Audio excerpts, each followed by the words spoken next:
one place that you have not looked, and it is there, only there, that you shall find the master. You sure look like a master to me.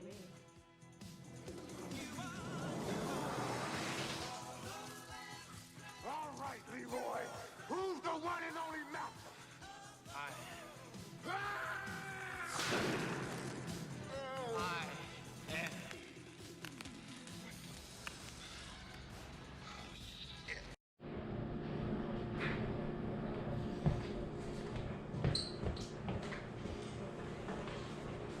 Hey YouTube, this is your homeboy 7McDonald4.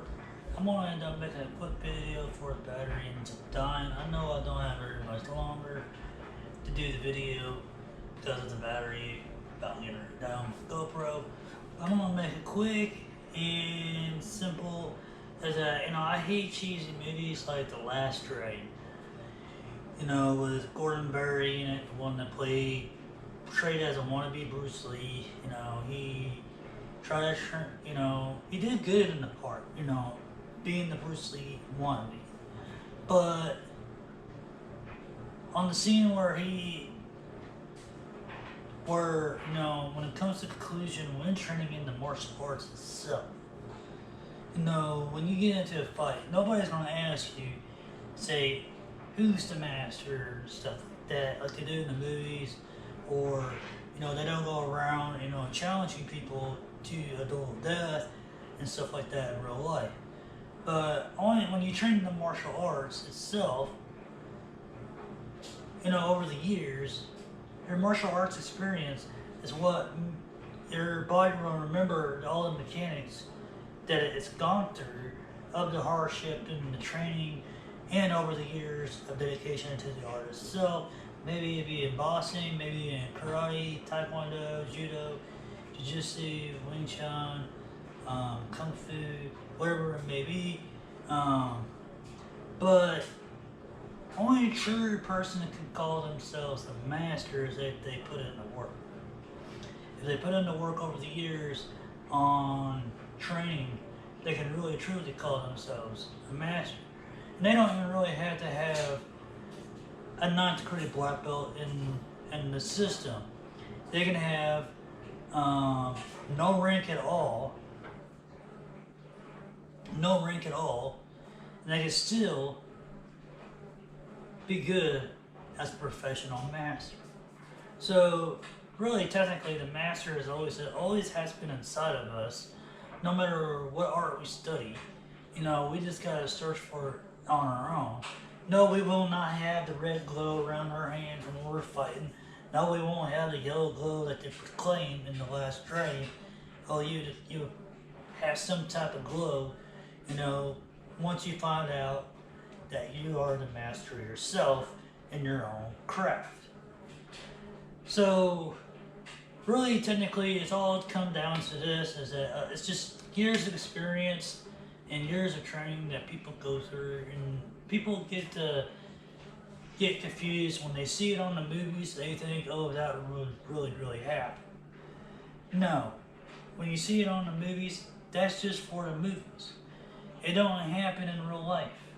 It don't happen, you don't get like a glow sensation, you don't get like Super Saiyan powers, like how Goku did against Frieza on Namek.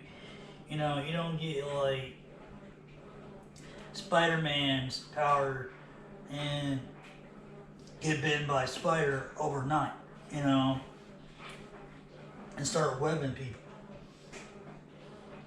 Well, it's just years of experience and years of training that certain people would put their crafts into the use, and they would use it. And that's how come they become masters themselves. The way I see it, one who used to get taught by a teacher, but yet goes on his own journey and becomes a trainer on his own, then really technically to me, that's walking a path of becoming a master himself. Because really technically, you're walking your own path as a rounin to become a master of your own craft. That's what I mean by, separating yourself from, your teacher in the art of what you study, well, yeah, you might learn from this guru or on the side, as an instructor. But once you leave the guru or the instructor, you will eventually find your own way, your own path, and your own knowledge of how you want to be as a martial artist in your own way. You will not go around saying, "Oh, I am the master," or I challenge you to a fight out in the road. If you do that, one, you'll face consequences with the law. Two, you'll get arrested for trying and attempting assault. Three, plus you'll get criminal charges. So, in today's world, it ain't like in the 80s or the 90s or back in ancient times where, somebody dishonored the family, yeah, you fought them. That don't happen anymore, And maybe when we were kids, probably, if you heard a rumor about somebody talking about your family, yeah, you can corner them down, beat the crap out of them for no reason. You could do that, but, if you're a kid, you can still get away with it, but sometimes, 9 out of 10, it varies, you may not get away with it. It just depends. But when you train martial arts and you go on your own journey, really, technically, you're becoming a master of your own craft in your own way. Because, yes, you may have the pointer of the way, somebody to teach you, but they also want you to teach yourself something new every day. So that's the reason why I always say instructors, when they say, oh, they're a master of teaching the art, yes, that's true. But somebody can always outsmart them as well. So I really don't like it when somebody says, oh, they're a master in their craft. Or they're a master, yeah, they might be a master in their craft, but on what they study and what they do. But when it comes to really training, really putting in the works, really putting in everything, then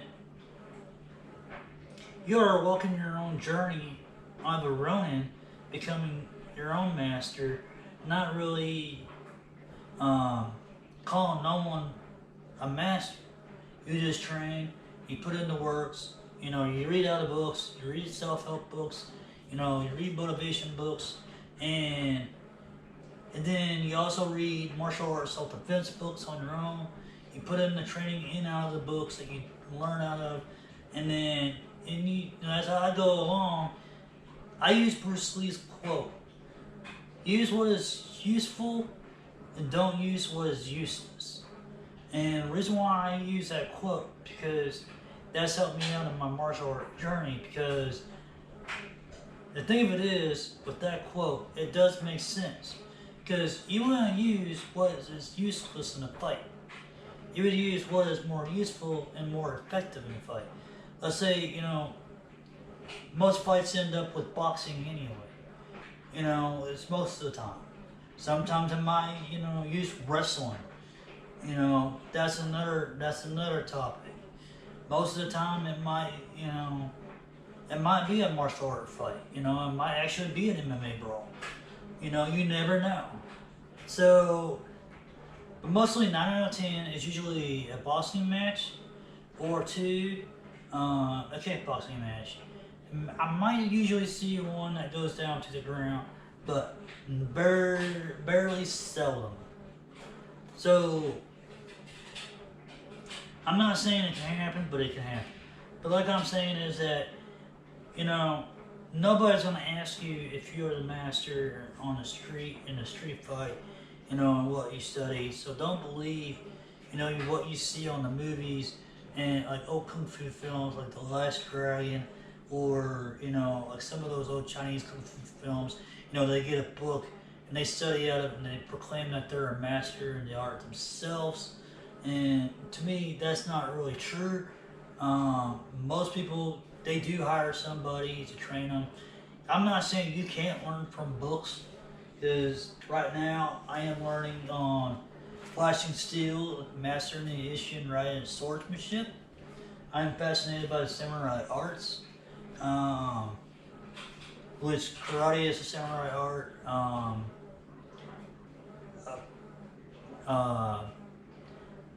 want to say Aido is another samurai art. I do have a book on that, and basically fencing. It can be portrayed as a samurai art as well. Kendo is a samurai art. Even like boxing, it could be a samurai art as well, because really technically, that's how they trained back then. They used boxing, they would use swords, and that's how the samurai would train. But then they started evolving judo and a little bit of jiu-jitsu into their training to make it more effective in self-defense. But I'll get into that, a whole nother subject in another video.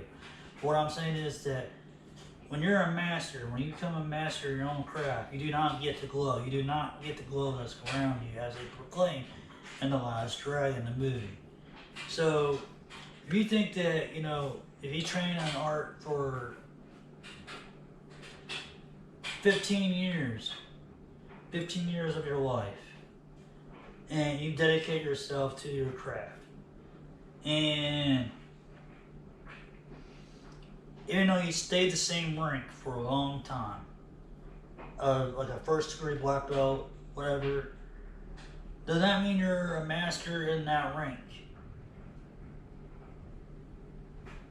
In a way, yes. In a way, no. What counts is the heart that you have for the art you study yourself. But also it's the mind frame and the focus on what you want to become as a martial artist yourself. If you want to do it for sports, if you just want to do it for sports, then you'll train in a sports aspect way. But if you want to just do it for self-defense, then you train you're training for real life situations for self-defense only. So really, technically, it all varies how you want to train in the martial art itself. But like I said, you don't get the glow, and you should never ever call yourself a master. That's the reason why I always proclaim, if they're a coach, if they're a coach and they're teaching you something, then yes, they're a master in their craft. But they ain't really a master in the art. They're just to help you point the way out on what you want to become and guide you on the way on where you need to be at. That's what I always call instructors, because I don't really call them masters, because there's always going to be somebody faster than them. There's always going to be somebody outmaneuvering them. As in this fight here of Gordon Berry, whatever you want to call him, I don't know his name, The Last Dragon, and sorry if I pronounced his name wrong, but in the fight scene, when he was getting his head done, it said the globe, and then like he started going back to his memories and everything, and the enemy was saying, "Who's the master?" Well, Leroy started saying, looking back on all his flashbacks going on through his journey, trying to find the master himself. And he realized that the master was him, because he practices art daily. And he just needed a few knocks on the head to realize, hey, he's the master himself. But he really wasn't, because he almost got his ass whooped in the movie. So, I'm not saying, everybody's going to get out of a fight safe. Nobody's going to get out of a fight safe. You'll get a few hits on you, you'll get a few bruises on you, you'll get a few marks on you. Yes, that's just common. So, if you want to say you're a master and don't get hit on any hits on you. You don't get hurt real easy. You're built like a machine. Then yeah, then you're a true master in your craft. So, but really technically what I'm trying to say is that when you become a master in your own craft, in your own art, and what you study on, does not mean you'll get a yellow glow or a red glow around you saying that you are a master. Only a master that you are, it's inside your brain, because your brain tells your body what to do. So, and your brain is the motor of the body to tell it what to do. The heart is the fuel to make it keep going. So if you can, the motor and the fuel of the body, it'll be one. Once you connect the oneness with the mind and the heart itself, then you can accomplish over anything you want in life. So, really, what I'm saying is that there is no glow when you become a master in your own craft. It's just all baloney in the movies. It's all fake. You don't become a master just by reading the book how I do, and that's all I gotta say for right now.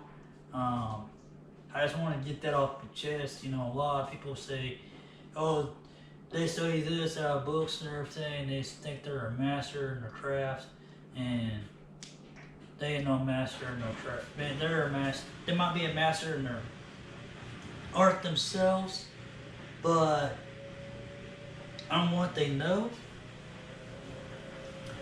But there's always going to be somebody to outsmart them and to outdo them. That's all I'm saying. So, me, I don't care. I'm not trying to proclaim that I'm the best. I'm not trying to proclaim that, I'm faster than anybody, I'm stronger than anybody. Somebody can come up to me and kick my ass today. You know what? I wouldn't have cared. But I would try to defend myself if I had to. But I wouldn't proclaim that to be the best fighter out there. I'm not saying that I am a master. I'm a martial arts fitness coach online. And so if you want to talk about reality, I'm talking about reality. So, Dirty Habit folks, sent me down to 4, signing out. And it's just like I just hate the fact that movies proclaim you can get a glow around you when you become a master of your own craft. Or you become a master by studying out of a book for one whole week, and you become a master in that art. No.